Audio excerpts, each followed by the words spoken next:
दोस्तों कुछ दिन पहले मैं एक टॉपिक पर स्टडी कर रहा था कि यदि इंसान इलिटरेट हो, उसे अच्छे बुरे की तमीज ना हो, तो वह सिर्फ खुद के लिए ही नहीं बल्कि पूरे सोसाइटी के लिए एक खतरा होता है। मैंने देखा कि फेमस पर्सनालिटीज जिन्हें दुनिया उनके अच्छे कामों के लिए जानती है, और यदि नफरत करने वाले उनके भी हो, तो आप आसानी से समझ सकते हो कि ऐसे लोग में कितनी शिक्षा की कमी होती है।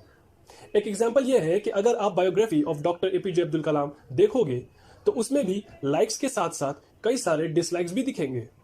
अब ऐसी शख्सियत के अचीवमेंट्स में किसी के डिसलाइक्स होने की क्या वजह हो सकती है, ये सोचकर मैं भी हैरान हो गया।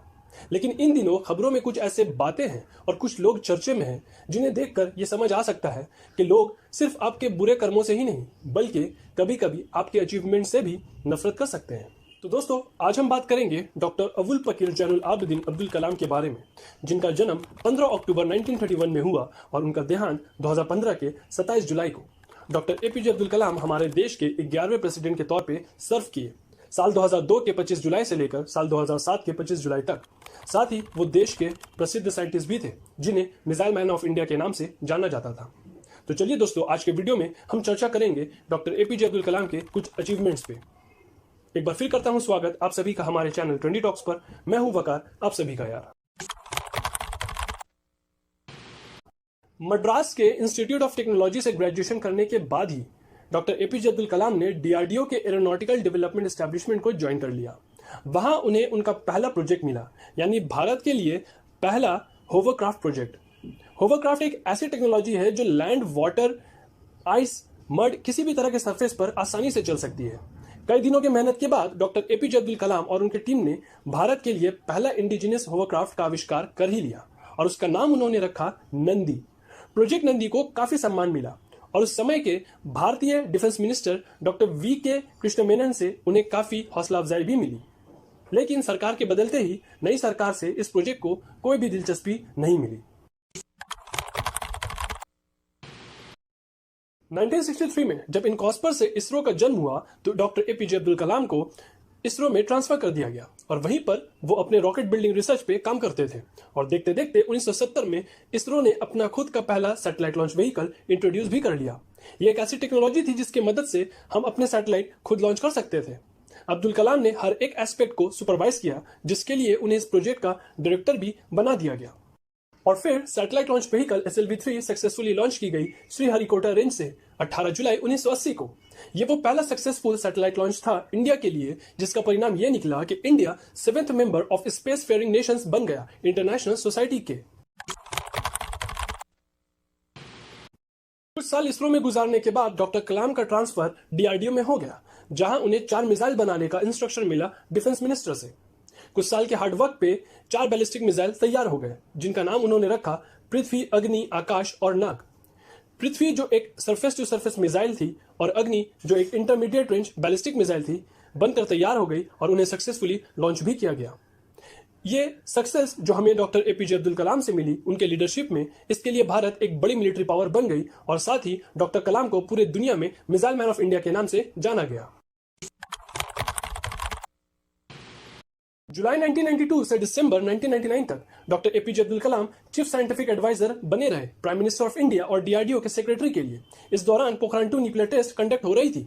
अब्दुल कलाम और डॉक्टर आर चिदम्बरम जो डिपार्टमेंट ऑफ एटॉमिक एनर्जी के डायरेक्टर थे, उनके साथ अब्दुल कलाम ने इस प्लानिंग में महत्वपूर्ण कोऑर्डिनेशन दी और पोखरान 2 को मई 1998 में सक्सेसफुली कंडक्ट किया।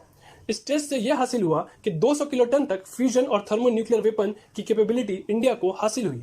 साथ ही हाई मीडिया कवरेज की वजह से डॉक्टर एपीजे अब्दुल कलाम नेशन के बेस्ट नोन न्यूक्लियर साइंटिस्ट बन गए।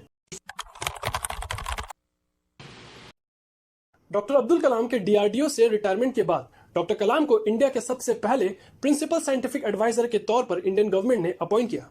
इस पोजीशन पे वो बने रहे नवंबर 1999 से नवंबर 2001 तक।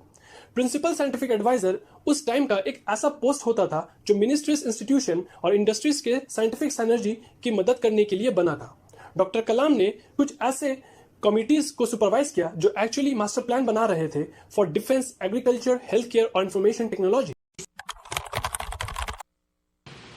2002 में एनडीए जो रूलिंग पार्टी थी, उसने प्रेसिडेंट पोजीशन के लिए नॉमिनेट किया डॉक्टर एपीजे अब्दुल कलाम को और 18 जून को एपीजे अब्दुल कलाम को अपने नॉमिनेशन पेपर फिल करने के लिए इंडियन पार्लियामेंट जाना पड़ा।